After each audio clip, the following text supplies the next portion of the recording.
원하는 것이 분명하지 않잖아요. 그러면 삶이 복잡해. 궁극적으로 모든 일들은 다 둘 중에 하나 선택하는 거예요.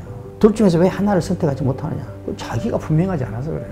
그러니까 이 한 생명체로서 이 짧은 시간을 살다 갈 때 복잡하게 살다가 가고 싶어요. 단순 명료하게 살다가 가고 싶어요. 결국 기업인과 같은 상인과 같은 탁월한 직감을 갖추려면 어떤 노력을 해야 한다고 보세요? 직감이라는 건요. 예. 언제 생기느냐? 원하는 것이 매우 강력할 때. 그때 직감이 와요. 그때 영감이 와. 그러니까 이 원하는 것이 한없이 강렬한 사람한테 오는 선물 같은 거예요. 삶에 원하는 것이 없거나 약해. 그러면은 이 직감이라는 것은 안 생겨요.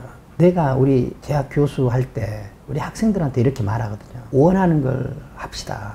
원하는 걸 해야 오래 할 수 있고 잘할 수 있습니다. 그럼 학생들이 전부 동의해. 교수님 말씀이 다 맞는데 저는 무엇을 원하는지를 모르겠어요. 그런 분들이 거의 대부분이죠, 사실. 그 다음에 그보다 더 심각한 거 뭐냐. 자기가 무엇을 원하는 사람인지를 자기한테 물어본 적이 없어. 행복하지 않다고 그래요.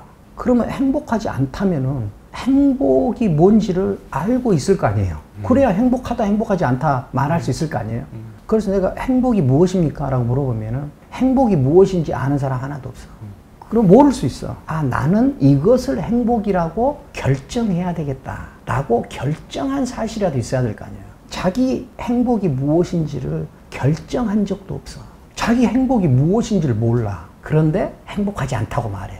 그런데 사람들이 가끔 직감 같은 거, 직관 같은 거, 뭐 이런 것들을 많이 이야기해요. 그런데 마음속에 이루지 않고는 잠들 수 없는 뭐 원하는 것이 없어. 안 되는 일이에요. 피가 끓게 하는 말이네요. 이루는 것을 원하지 않고는 잠이 들 수가 없다. 그런 무엇이 있어야 일도 되고, 직감이라는 것이 왜냐면 굉장히 결정적인 순간에 그때 딱 오는 거 아니에요. 그런 것이 오려면은 강력하게 원하는 것이 있어야 돼. 그래서 지금 우리나라에서 제가 생각할 때 뭐 인문학이니 철학이니 이런 것을 찾기 전 단계도 우리는 아직 안 돼 있다고 봐요. 그 전 단계가 뭐냐? 자기가 누구인지 자기한테 최소한 한 번은 물어봐야 돼. 자기가 무엇을 원하는지 알아야 될 거 아니에요. 어떤 사람이 되고 싶은지 최소한 자기한테는 설명할 수 있어야 될 거 아니에요.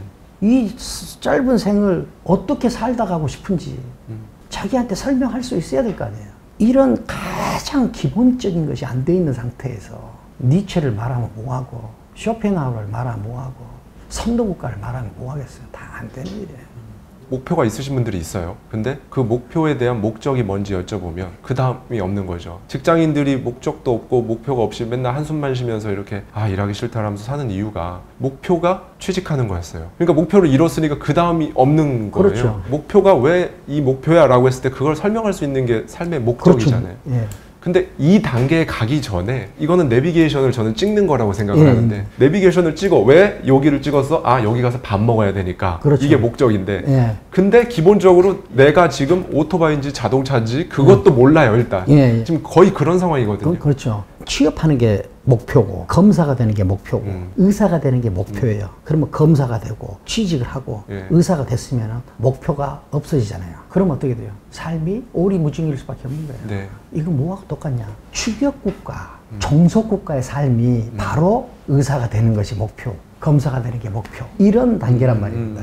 그러니까 이제는 우리가 더 나은 사람이 되려면 어떻게 되느냐? 왜 내가 의사가 됐는지를 나한테 설명해야 돼. 이제라도 그 목적을 설명해야 돼. 그 다음에 지금 사회에 나오려고 하는 사람들한테는 그걸 알게 해줘야 돼. 비밀을. 목적에 의해서 목표를 선택하는 것이 아니라 사회적인 시선에 의해서 목표를 선택하게 돼버린단 말이에요. 그러면 여기서 무슨 문제가 생기냐면은 한 명 한 명이 삶이 재미가 없어. 행복하지가 않아. 그냥 사는 거예요. 자기를 찾으려면 생각할 수 있는 능력이 필요하고 교수님께서 그렇게 말씀해 주셨잖아요. 그러면 이 능력은 어디서 나오냐? 질문을 하는 능력에서 나오고, 이 질문을 잘하기 위해서는 또 상상력이 있어야 되고, 강력하게 원하는 것이 있으면 다 되는 일이에요. 그걸 나는 야망이라고 표현해요. 야망. 야망이 있으면은 그것이 순서대로 다 돼요. 근데 야망이 없으면은 이 순서만 찾고 있어. 이 의미만 찾고 있어. 야망이 있는 사람은 그렇지 않아요. 그 강력하게 원하는 거, 이것이 있어야 돼. 그러면 야망은 그러면 어떻게 찾아요? 이런 분들이 계세요. 야망을 어떻게 찾아? 자기밖에 할 수 없는 일이야. 네. 거기서는 인생의 진검승부처이거든요. 그거는 누가 해줄 수가 없어. 야망을 찾는 것은 인생의 진검승부처다. 네. 나는 욕망의 존재가 되라고 말하거든요. 그리고 자기 욕망에 귀 기울여라 말한단 말이야. 그래서 여기서 좀 구분을 해야 될 것 같아요. 욕망은 1차적으로 욕구하고 대비가 돼요. 욕구는 생존을 위해서 필요한 것들을 하는 게 욕구예요. 욕구 중에 가장 강력한 것이 성욕, 식욕이에요. 생존에 필요한 거. 그 다음에 이 욕망은 생존에 이것이 없어도 목숨이 유지되는 걸 원하는 거를 욕망이라고 그래요. 그래서 내가 욕망의 존재가 되라 그 말은 뭐냐면은 그것이 없어도 생존할 수 있는가 그것을 원하라는 거거든요. 그것 중에 대표적인 게 뭐냐면은 여기 있는 내가 저기로 건너가고 싶어 하는 어떤 충동, 이것이 욕망 중에서 가장 강력한 욕망이에요. 가장 근본적인 욕망이에요. 그러니까 여기 있는 나를 저기로 옮겨 놓으려고 하는, 혹은 여기 있는 나를 저기로 건너가게 하는 그 불편의 다리를 건너야죠. 그렇죠. 건너야죠. 그런데 방금 불편의 다리라고 그러셨죠. 이 욕망이 강하잖아. 의지가 강하고. 그게 안 불편하죠. 전혀 불편하죠. 환희의 다리겠죠. 남들이 보기에는 그렇죠. 남들이 보기에는 저러다 죽겠는데, 와 미친 거 아니야? 이러는데 본인은 즐거워요. 본인은 즐겁죠. 제가 청년 8년 남겨놓고 교수직을 그만뒀어요. 사람들이 다 나한테 하는 일이 어떻게 해서 그렇게 큰 결정을 내렸느냐, 어떻게 그럴 수 있냐 말씀들을 많이 하세요. 자기가 원하는 것이 분명하잖아요. 그러면은 다른 사람들이 아무리 크다고 하는 것도 작게 보여. 동의합니다. 다른 사람이 아무리 뭐 좋다고 하는 것도 좋아 보이지가 않아. 나한테는 그것이 작은 결정이었어요. 그렇지만 나한테는 그랬어. 되고 싶은 자기가 분명해봐. 그러면은 거기에 맞게 가치들이 혹은 선택지들이 이렇게 알고리즘이 딱 짜져요. 삶이 복잡하지가 않아. 단순해. 왜? 도달할 목적 분명하지. 알고리즘이 다 짜졌지. 근데 그게 뭐가 복잡해요? 근데 원하는 것이 분명하지 않잖아요. 그러면 삶이 복잡해. 궁극적으로 모든 일들은 다 둘 중에 하나 선택하는 거예요. 둘 중에서 왜 하나를 선택하지 못하느냐? 자기가 분명하지 않아서 그래요. 그러니까 이 한 생명체로서 이 짧은 시간을 살다 갈 때 복잡하게 살다가 가고 싶어요. 단순 명료하게 살다가 가고 싶어요. 단순 명료해야겠죠. 단순 명료해야 매일매일이 짜릿해. 매일매일이 사는 것 같아. 그런데 야망이 없어봐. 원하는 것이 없어봐.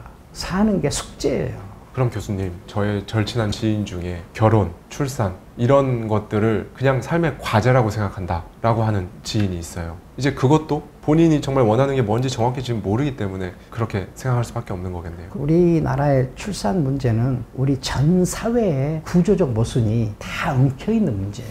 그런데 그런 복합적인 문제 속에서 내 삶을 어떻게 선택해야 될, 어떻게 끌고 가야 되는가 하는 거는 굉장히 중요한 문제 같아요. 나는 9세대라 그런지 모르겠지만 나는 지금까지 살면서 제일 잘한 일 하나 꼽으라면은 자식 낳는 거. 내 첫 아들 낳았을 때. 물론 둘째 아들 낳았을 때도 그렇지만 그때 내가 비로소 우주의 운행에 참여한 느낌이 들더라고요. 그러니까 이 사회적 존재가 아니라 생물학적인 존재도 경험하는 거 있잖아. 우주적 차원에서 나 때문에 우주가 돌아가고 있구나 하는 그런 느낌이 들더라고. 저도 40 넘어서 첫째 아이를 얻었거든요. 딸입니다. 자식을 낳고 정말 뭔가 생물학적으로 우주의 운행에 내가 참여하고 있다 라는 느낌이 든다는 말이 어렴풋이나마 저도 느껴져서 그 전까지는 절대 알 수 없었거든요. 진짜. 저는 이런 말씀을 구독자님들께 많이 드렸거든요. 욕망하십시오. 욕망은 능력과 함께 옵니다. 이게 어떻게 보면 교수님께서 표현해 주신 야망과 맞닿아 있는 개념일 텐데요. 피 대신 생각이 흐르게 할 정도로 생각을 그렇게 하면 사람은 그렇게 된다고 저는 진심으로 생각하고 제 인생도 그렇게 해왔거든요. 근데 우리가 새로 만든 물건이 최초로 만든 물건이 별로 없다. 그 말은 생각하지 않았다는 거죠. 그럼 왜 사람들이 생각을 하지 않을까? 그건 뭐냐면 내가 생각할 때는 첫째로 야망, 욕망이 약하기 때문이다라고 봐요. 그 다음에 한 이유는 뭐냐면은 생각을 하는 것이 생각을 안 하는 것보다 힘이 들어가요. 수고가 들어가. 에너지가 들어가요. 에너지가 들어가요. 예능하고 예술이 공통적으로 쾌락을 만들어내는 일이거든요. 그런데 왜 예능이 이렇게 번성하는가? 그 뭐냐면 우리가 추격국가인 것과 관계가 있어요. 그럼 왜 그러냐면은 예. 종속국가이고 지식 수입국이고 하는 것과 밀접하게 관련이 돼. 왜 그러냐면은 예술은 생각을 하면서 감상해야 쾌락이 생겨요. 생각을 하고 의식을 집중해야 거기서 쾌락이 생겨요. 그런데 예능은 생각을 하면서 보면 쾌락이 안 생겨. 생각을 안 하고 봐야 쾌락이 생겨. 그래서 예능은 10시간을 봐도 별로 안 피곤해. 근데 예술은 피아노 연주회 한번 다녀오세요. 피곤하다고. 그러니까 생각을 하고 의식을 집중하는 일은 굉장히 에너지가 들어가는 일이에요. 그래서 생각하는 거는 상당한 훈련이 필요해요. 질문보다는 대답에 익숙하거나 지식을 생산하는 일보다 수입하는 일에 빠져서 그렇게 사람들은 생각할 때 들어가는 수고를 감당하려고 하지 않아요. 그래서 계속 편한 걸 더 좋아하고 힘이 들어가는 것을 안 하는 거거든요. 그래서 이 지적인 수고를 하는 것이 습관이 안 된 사람들은 생각을 할 수가 없어요. 그래서 어떻게 돼요? 생각을 안 하는 거죠. 마음은 편할지 모르지만 삶의 효율성, 그 다음에 자기의 성장, 이거는 멈춰버리게 되죠. 저는 쓰시라고 하거든요, 구독자님들께. 제가 뭘 원하는지 모르겠어요. 목표가 뭔지를 모르겠어요. 뭐 이렇게 한다면 A4 용지 한 장 놓고 써보십시오. 왜냐면 쓰면 교수님 말씀하신 대로 일단 단어 한 글자라도 아무거나 쓰면 거기서 생각이 이제 시작되거든요. 그렇죠. 저 교수님 책에서 이거는 구독자님들께 꼭 한번 낭독해드리고 싶었는데 3줄밖에 안 됩니다. 글자는 영혼이 세상에 직접 강림하기 어려워 머릿속에서 몇 번 폭파한 후 팔독을 거쳐 팔목을 타고 흐르다가 종이 위에 떨어져 여러 가지 모양으로 응고된 것. 그래서 글쓰기 가운데 연애 편지가 가장 어렵다. 예, 라는 말을 해주셨어요. 결국 행복, 내 삶, 내가 원하는 것, 목표, 목적 이런 것들이 전부 다 사실은 생각을 해야 되는데 생각하는 연습이 안 돼 있고 더 생각할 시간이 없는 것 같아요. 왜냐면 스마트폰이라는 게 이제 등장을 했잖아요. 결국엔 이것도 연습이 필요한데 이걸 시작하는 거는 일단 써보는 것에서부터 시작하는 게 저는 가장 좋은 방법 중에 하나다라고 생각이 드는데 교수님께 의견은 어떠신지? 저는 완전 동의해요. 네. 완전 동의해요. 네. 저는 그런 것을 많이 경험했거든요. 누가 나한테 학생들이 면담을 오잖아요. 그러면 어떤 대화를 나누고 싶은지 A4 용지로 한 장을 먼저 써서 보내라고 그래요. 그러면은 놀라운 일이 일어나요. 그 학생이 A4 용지로 한 장 쓰면서 많은 문제가 해결이 돼요. 그래가지고 나하고 면담할 때는 그냥 해결해서 즐거운 일 이런 이야기만 하다가요. 글을 쓰면 해결이 돼. 글쓰기하고 똑같은 일은 운동이에요. 걷기. 저는 무슨 문제가 있는 학생이 찾아오면 먼저 오래오래 걸으라고 말해줘요. 오래오래 걸어도 문제가 해결이 안 되면 그때 다시 얘기하자고 그래요. 그런데 대부분 다 해결이 돼요. 저는 글쓰기는 매우 중요하다고 생각을 해요. 그런데 글쓰기를 한 번 해가지고는 효과가 크지 않아요. 오래 할 수 있어야 돼. 번뜩번뜩하는 깨달음은 순간적으로 있거든요. 그런데 왜 삶은 승화가 잘 안 되느냐? 지속하지 않기 때문에 그래요. 그러면 무엇이 지속하냐? 간절함이에요, 간절함. 간절함. 원하는 것이 강력한 거. 이것이 무엇인가를 지속하게 만들어주거든요. 교수님께서 그 도덕경의 봄날 얼음 풀리듯이 하라 라는 말씀을 해주셨어요. 네.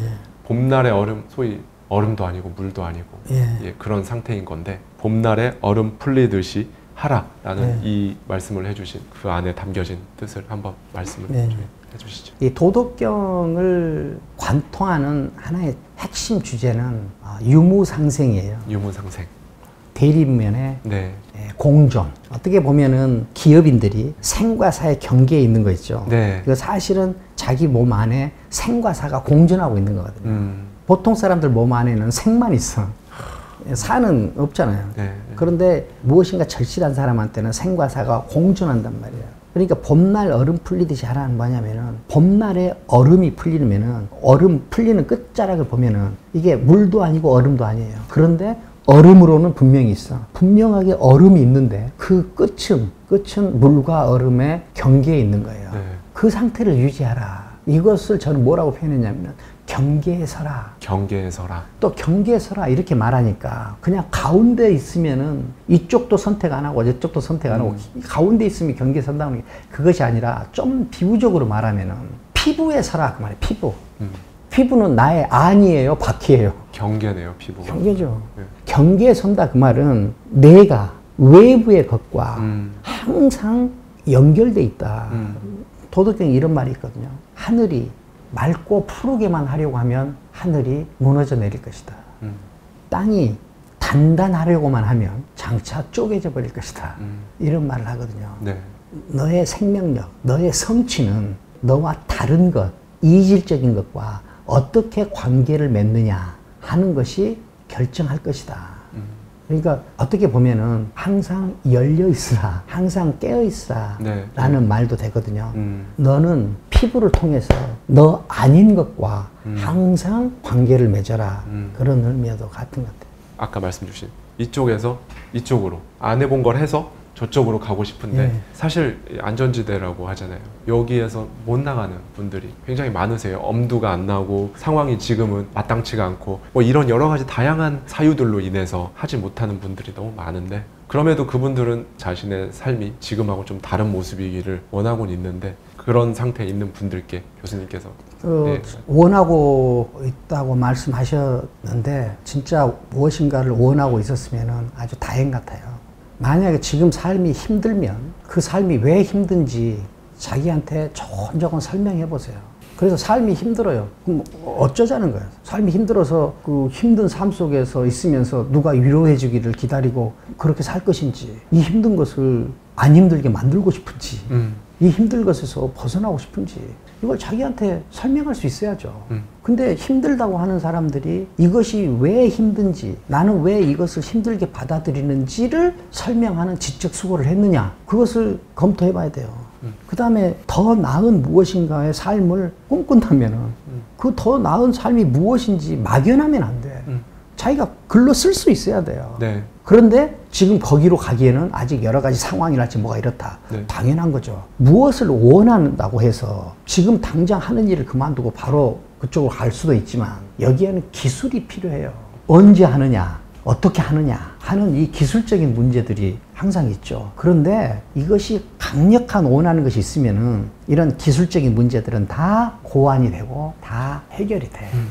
근데 저는 지금 힘들다고 하시는 분들이 계시면은 저는 첫째는 손을 잡고 힘든 것을 함께 공감하고 싶습니다. 힘든다는 것을 이해해요. 그 다음에 왜 힘든지를 일단 먼저 자기한테 설명해 봅시다 라고 말하고 싶어요.